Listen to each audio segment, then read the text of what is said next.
안녕하세요. 오늘 첫 수업이죠. 내용을 공부하는 첫 시간인데 물리학에서는 대부분의 경우에 처음에는 그 역학이라는 걸 해요. 그 운동에 대한 걸 다루는데 오늘 간단하게 기본 개념을 익혀볼게요.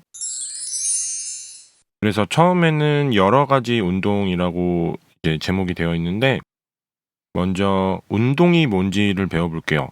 우리 일상생활에서도 운동이라는 말 굉장히 많이 하죠.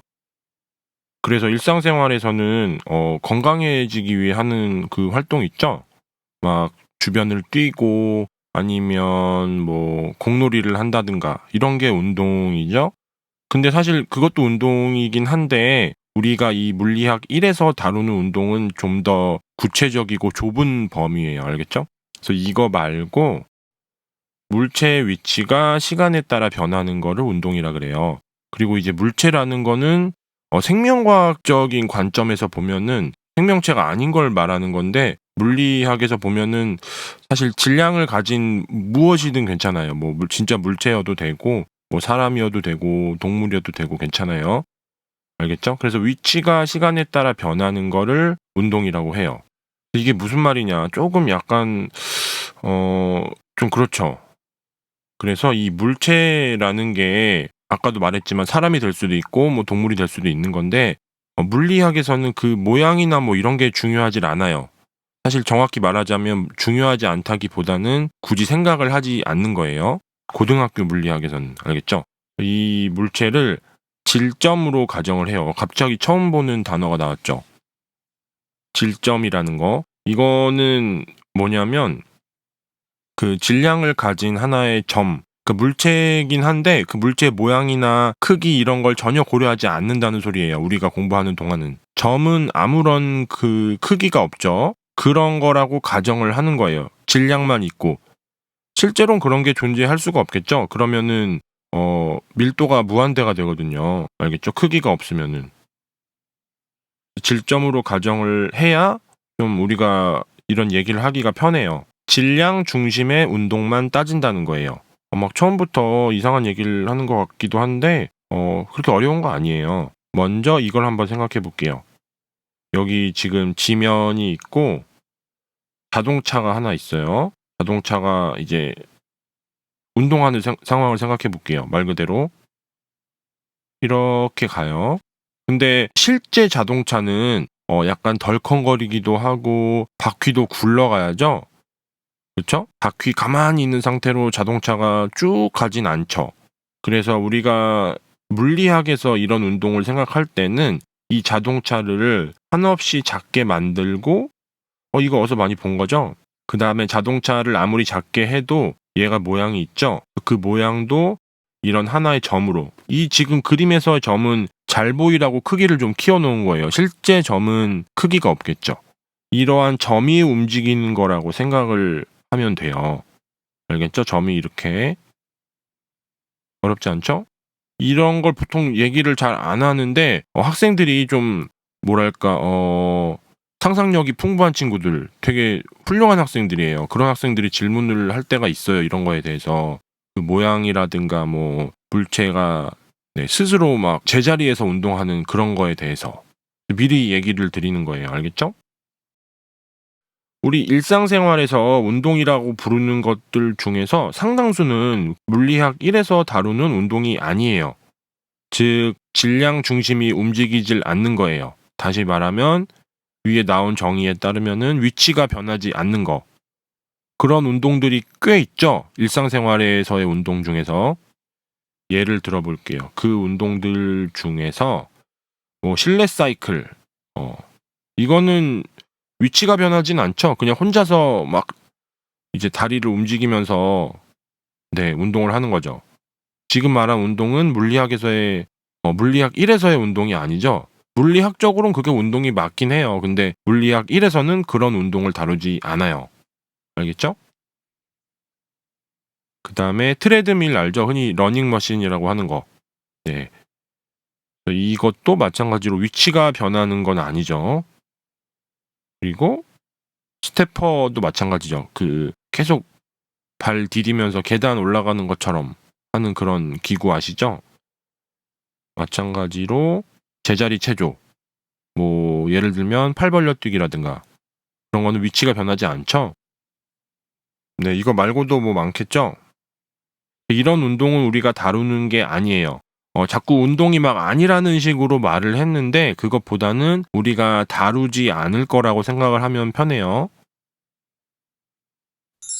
그래서 다음은 이동거리랑 변위에 대해서 공부를 해볼게요. 사실 1학년 때 좀 해서 다들 잘 알고 있을 거예요. 먼저 이동거리를 볼게요. 이 정의가 어떻게 되냐면 물체가 이동한 거리. 장난하는 것도 아니고 그쵸? 네, 너무 당연한 소리죠? 그래서 이 이동거리의 단위는 뭐죠? 보통 미터를 쓰고 그 다음에 킬로미터도 있죠. 그리고 우리나라에서는 우리나라뿐만 아니고 뭐 세계적으로 잘 안 쓰지만 그 미국 같은 데서는 뭐 피트라든가 아니면 야드 이런 것도 써요. 이거를 왜 말하냐면 나중에 대학에서 물리를 배우면 그 영어 원서로 배우는 경우가 많이 있어요. 근데 그게 미국 단위를 쓰는 책들이 꽤 있어요. 그래서 좀 불편하고 좀 낯설 수 있는데 당황하지 말라고 미리 말씀을 드린 거예요. 이거 말고도 뭐 여러 개가 있겠죠. 근데 이 중에 제일 많이 쓰는 거는 이 미터죠. 그다음에 변위를 볼게요. 변위는 이제 이름을 통해서 간접적으로 알 수 있는데 물체의 위치 변화예요. 이 정의에 이름이 들어가 있죠. 그렇죠. 변, 위 이렇게 들어가 있죠.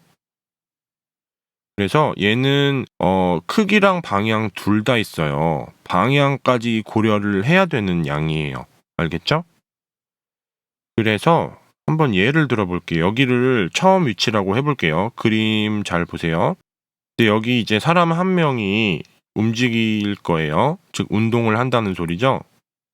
막 팔을 휘젓고 다리를 막 앞뒤로 이렇게 내젓는 거는 중요하지 않고 위치가 변하는 걸 따질 거예요. 알겠죠? 잘 보세요. 네, 이런 경로로 운동을 했어요. 처음 위치에서 나중 위치까지. 알겠죠? 이때 이동거리랑 변위를 각각 생각을 해볼게요. 먼저 이 연두색 그 곡선 있죠? 이거의 길이가 얘의 이동거리겠죠? 그쵸? 이 지금 연두색 곡선의 길이를 뭐 예를 들어 20m라고 하면은 이게 바로 이동거리죠? 네, 그래서 이동거리는 20m다. 근데 변위는 조금 달라요. 변위는 말 그대로 위치 변화기 때문에 이 경로가 중요한 게 아니에요. 그 결과만 중요한 거예요. 처음엔 어디였고 나중엔 어디였고 그 양 끝만 중요한 거예요. 그 중간 과정이 중요한 게 아니고 알겠죠? 그래서 지금 동서남북 방향을 이렇게 가정을 해볼게요. 그러면은 지금 이 처음 위치에서 나중 위치까지 이은 직선 있죠? 이 직선의 거리를 뭐 예를 들어 14m라고 할게요. 그러면 이게 바로 변위예요. 알겠죠? 변위가 14m. 정확히 말하면 변위의 크기가 14m고요. 변위는 방향도 있다 그랬죠? 방향도 얘기를 해줘야 돼요. 지금 이 동서남북 방향을 따져 보면은 동쪽으로 움직인 거죠? 네, 그래서 변위는 이렇게 된다. 아마 여러분들 교과서라든가 뭐 문제집 이런 거 보면은 그 이동거리랑 변위 비교하는 문제들이 있어요. 굉장히 기본적인 예제인데 한번 해보시면 쉽게 알 수 있을 거예요. 우리도 뭐 나중에 같이 하긴 할 거예요. 네, 다음 볼게요. 다음은 속력과 속도예요. 네, 이것도 뭐 사실 다들 잘 아는 걸 거예요.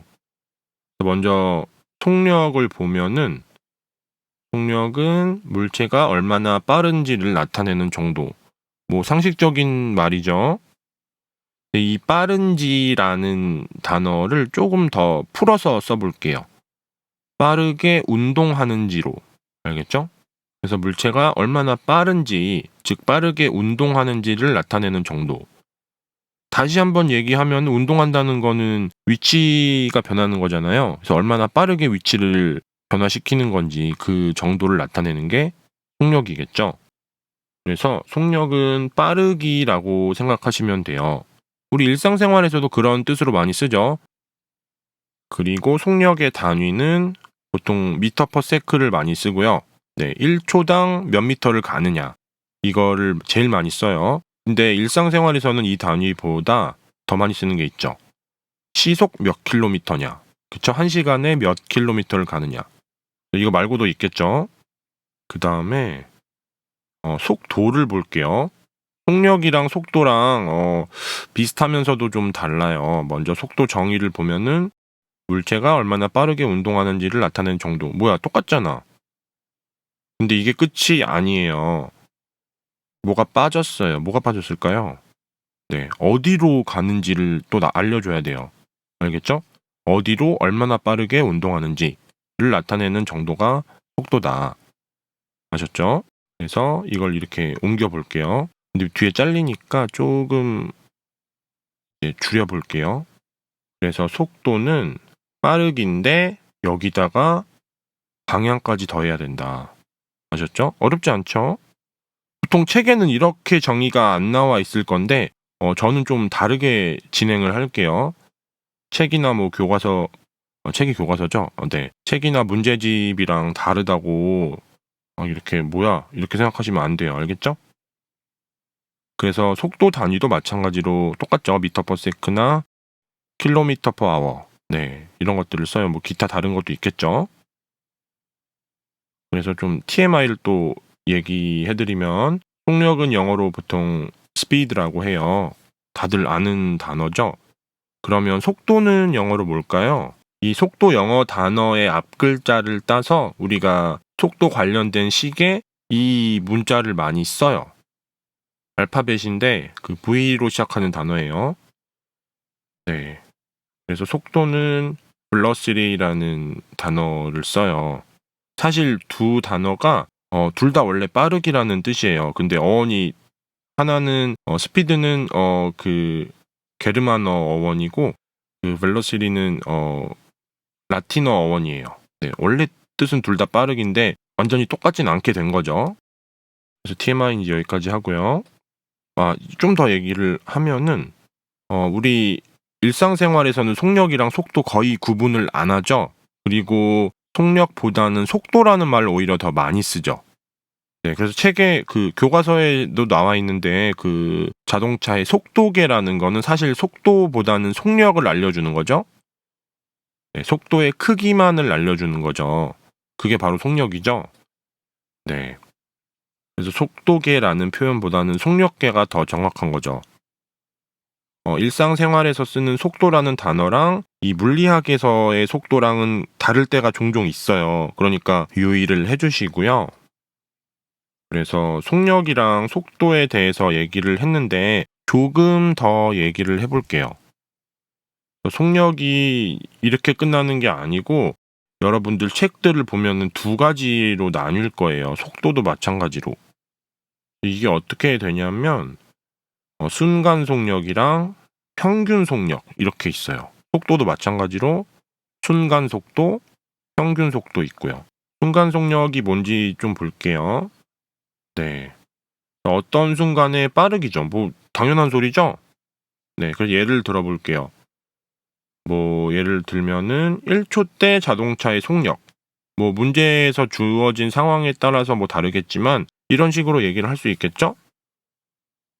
특정한 순간에 어떤 물체의 빠르기. 그쵸?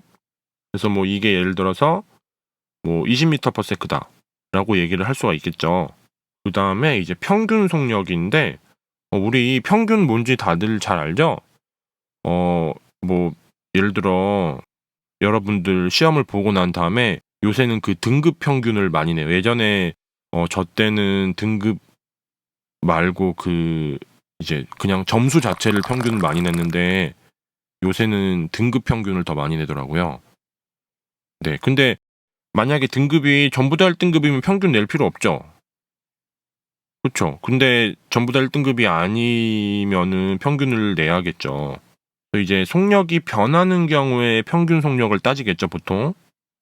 굳이 속력이 안 변하는데 평균 속력을 따질 필요가 없겠죠. 그래서 평균 속력은 어떻게 구하냐면 먼저 걸린 시간분의 이동거리 이렇게 구해요.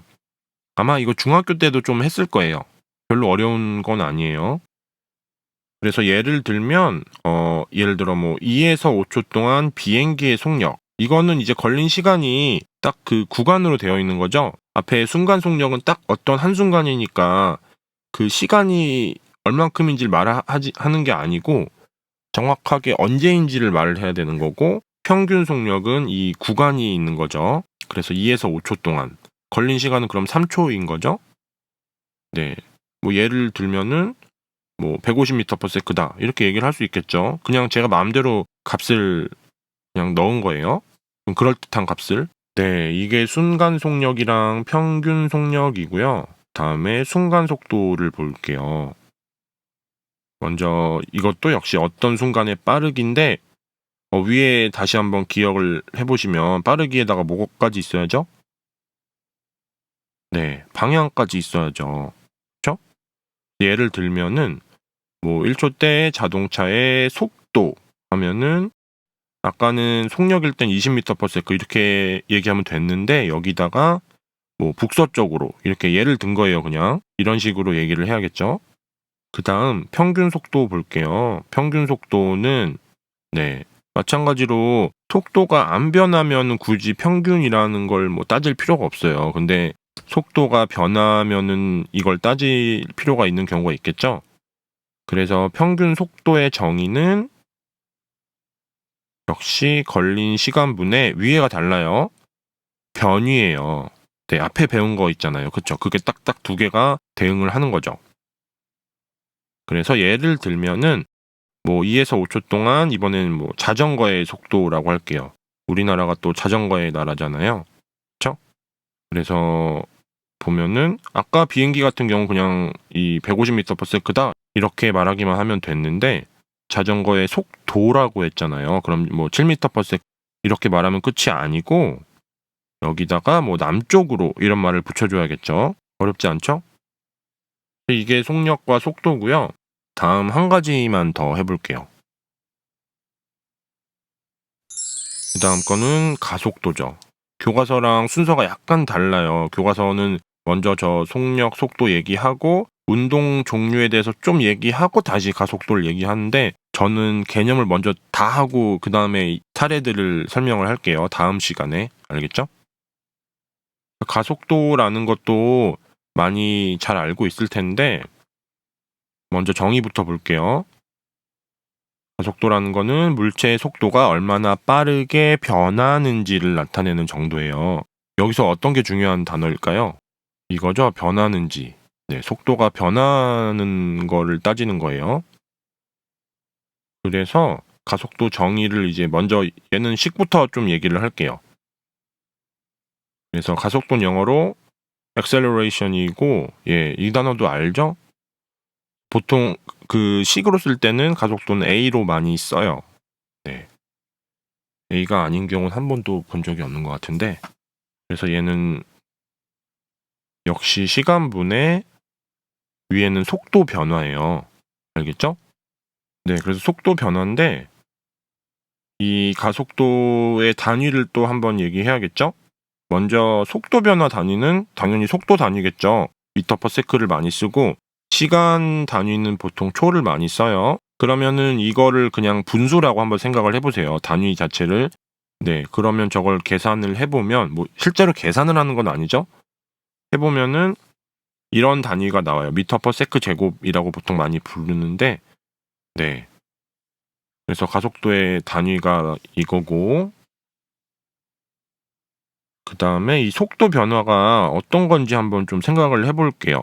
속도가 변한다는 거는 먼저 빠르기가 변하거나 그쵸? 속도는 빠르기인데 거기다 방향까지 있는 거였죠. 그래서 방향이 변하거나 아니면 둘 다 변할 수 있어요. 그쵸? 그런 게 속도가 변하는 거예요. 이해됐어요? 네. 그 다음에 이 가속도 지금 정의 여기 나온 거는 사실 앞에 단어가 조금 빠졌어요. 정확히 말하면 이거는 평균 가속도예요. 가속도도 역시 평균 가속도가 있고 순간 가속도가 있어요. 순간 가속도는 나중에 그 그래프 다룰 때 많이 나올 거예요. 네, 많이 나오는지는 모르겠는데 아무튼 뒤에 이제 힘이랑 연계돼서 많이 나와요. 네, 그때 가서 다시 얘기를 하고요. 그다음에 이제 가속도에 대해서 얘기할 때 굉장히 강조해야 될 게 있어요. 학생들이 오해를 하는 게 되게 많아요. 학생들뿐만 아니고 일반적으로 물리를 그렇게 열심히 공부하지 않은 사람들은 많이 오해를 하고 있어요. 하나하나 좀 짚어볼게요. 대표적인 사례들. 먼저 가속도가 크면 빠르냐라고 이제 생각을 할 수 있어요. 뭔가 단어만 보면 그런 느낌이 들 법도 해요. 그쵸? 가속도가 크면 빠르다? 그런 것 같은데 어떨까요? 답은 아니에요. 가속도가 크면은 느린 물체가 갑자기 빨라지거나, 즉 속도 변화가 짧은 시간 안에 일어나는 거죠. 아니면 뭐 빠른 물체가 갑자기 느려지거나, 이거 예를 든 거예요. 그냥 이런 게 가속도가 크다는 소리예요. 알겠죠? 아니면은 물체의 운동 방향이 급격히 변하거나, 우리 막 자동차 타고 가다가 커브길 급격히 돌 때 있죠? 그런 게 가속도가 큰 거예요. 빠른 거랑은 별로 상관이 없어요. 그래서 이 가속도가 크다는 거는 속도가 빠르게 변한다. 여기서 빠르게라는 건 짧은 시간이란 소리예요. 그래서 이제 가속도가 크다는 거는 빠른지 느린지를 말하는 게 아니고 속도가 얼만큼 빠르게 변하는지, 위에도 말을 했죠. 그걸 나타내는 정도예요. 착각하면 큰일 납니다. 그 다음에 가속도가 있으면 빨라지느냐, 이런 얘기를 할 수 있어요. 이 가속도라는 단어 때문에 그런 건데, 저 가짜가 더한다는 뜻이에요. 속도를 더하는 거니까 빨라지겠죠. 그래서 이제 결론부터 얘기를 하면은 가속도가 있으면 빨라질 수 있어요. 그게 속도 변하는 거기 때문에. 근데 주의를 할 게 빨라지는 것만 가속도가 있는 게 아니고 느려지거나 빠르기가 안 변하는 상황도 가속도가 있을 수 있어요. 알겠죠? 사실 가속도 정의를 보면은 속도 변화라고 했잖아요. 속도 뭐 증가라든가 이런 게 아니고요. 그렇죠? 느려지는 경우도 속도가 변한 거고, 그 다음에 빠르기가 안 변하지만 방향이 변하는 경우도 속도가 변하는 거예요. 네, 근데 물론 그거는 우리 지금 계산을 할 수가 없어요. 방향만 변하는 경우는. 그거는 이제 물리학 2에서 배워요. 아셨죠? 아무튼 간에 가속도라는 단어가 사실은 이 정의를 완전히 다 담고 있질 않아요. 정의를 좀 더 포함하는 단어가 되려면 사실 가속도보다는 변속도 정도 되면 되겠죠. 변화하는 거니까. 근데 그런 단어는 없죠. 다음 볼게요. 가속도가 빠르다? 느리다? 이거는 용어에 대한 거예요. 가끔가다 학생들이 이런 표현을 쓸 때가 있어요. 뭐 가속도가 빠른 경우. 근데 이거 딱 보면 뭔가 좀 불편하죠? 그래서 이제 가속도는 정확히 말을 하면은 가속도의 크기는이에요. 알겠죠? 가속도는 크기랑 방향이 다 있기 때문에. 그래서 크다 아니면 작다 이렇게 표현을 하셔야 돼요. 아셨죠? 네, 오늘은 여기까지 하고요. 별로 안 어려웠죠? 다음 시간에 마저 이제 이 사례들을 공부해 볼게요. 첫 단어는 뭐 좀 쉬엄쉬엄 하는 거니까 부담 갖지 마시고, 모르는 게 혹시라도 있으면 언제든지 질문을 해주세요. 감사합니다.